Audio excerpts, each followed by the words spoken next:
मोहतरम हजरात, अब आने वाला पार्लियामेंट इलेक्शन है। पार्लियामेंट इलेक्शन के अंदर मैं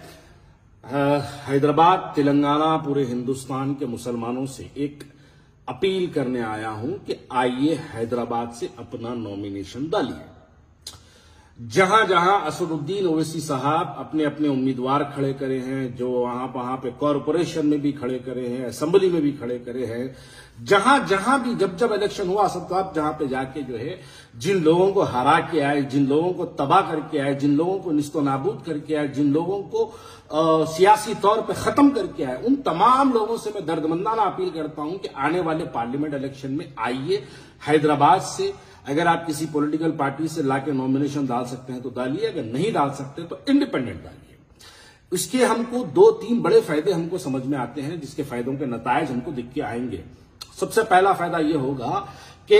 हिंदुस्तान की तमाम वो फिरका परस्त ताकतों को यह बात का महसूस हो जाए कि असदुद्दीन ओवैसी के खिलाफ कई हिंदुस्तान के मुसलमान अपना नॉमिनेशन डाल के इस बात को साबित किया कि वो असदुद्दीन ओवैसी साहब की आइडियोलॉजी के खिलाफ है। देखिए, उनके खिलाफ इलेक्शन लड़ना, इसका मतलब यह निकलता है कि वी आर नॉट सेटिस्फाई, यानी हम उनकी आइडियोलॉजी से सेटिस्फाई नहीं है। आइए, जो लोग असद साहब की आइडियोलॉजी से सेटिस्फाई नहीं है, हिंदुस्तान के किसी भी कोने में अगर आप रहते हैं, आप आइए हैदराबाद से नॉमिनेशन डालिए और वो फिरका परस्त चेहरों को, उस नेशनल मीडिया को, उन तमाम लोगों को, अब जस्ट इमेजिन करिए हैदराबाद से असदुद्दीन ओवैसी साहब के खिलाफ अगर एक 500 नॉमिनेशन पूरे इंडिया के मुसलमान अगर डाल दिए तो ये नेशनल मीडिया के लिए एक स्क्रोलिंग होगी, नेशनल मीडिया के लिए एक मैसेज होगा कि हिंदुस्तान की इतनी बड़ी तादाद के मुसलमान इनके खिलाफ है और इनको इनके खिलाफ इलेक्शन लड़ने की तैयारी करिए। दैट विल बी हेडलाइंस,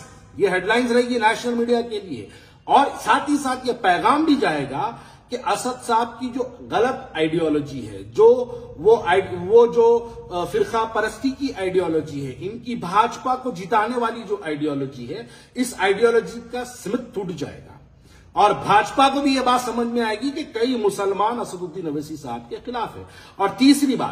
तीसरा फायदा उससे यह होगा कि जब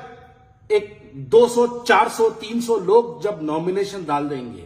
और वो नॉमिनेशन वैलिड हो जाएगा, विड्रॉल नहीं होगा, तो असदुद्दीन ओवैसी साहब, पहले हैदराबाद पार्लियामेंट का इलेक्शन ईवीएम से हटाया जाएगा, बैलेट पेपर पे लाया जाएगा। जैसे बैलेट पेपर पे आएगा तो बैलेट पेपर नहीं, बैलेट बुक बनाना पड़ता। तो बैलेट बुक जब बनेगी तो ये जो डम्मी वोटर्स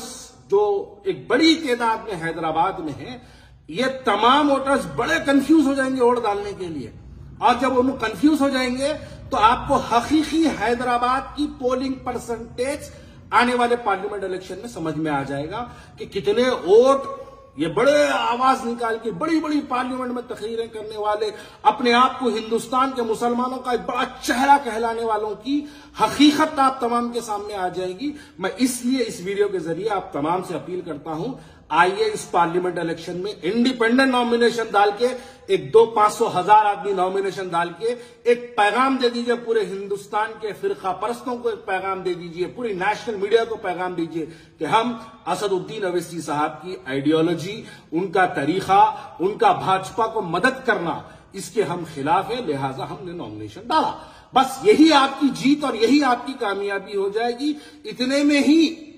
असदुद्दीन ओवैसी साहब हकीकी तौर पर जमीनी सतह पे आ जाएंगे, उनको समझ में आ जाएगा कि मुसलमान कितना उनसे नाराज है। अगर आपको अपनी नाराजगी साबित करना है तो जमहूरियत का इस्तेमाल करिए, इलेक्टोरल डेमोक्रेसी का इस्तेमाल करिए, और इलेक्टोरल डेमोक्रेसी के तहत हम अपनी लड़ाई को उनके सामने रखेंगे तो समझ में आ जाएगा कि किस तरीके से इलेक्शन होना चाहिए, कितने लोग इनके खिलाफ है, कितने लोग इनके साथ है, और इसके जो नतायज आएंगे वो नतायज देख के इंशाल्लाह पूरा हिंदुस्तान हैरत करेगा कि असदुद्दीन ओवैसी साहब के सिर्फ इतने वोट ये लोग जब देखेंगे ना तो लोग बड़ी एक हैरत की नजर से, ताज्जुब की नजर से देखेंगे और उसके नतायज भी बड़े फिक्रमंद नतायज आएंगे। जज़ाकल्लाह।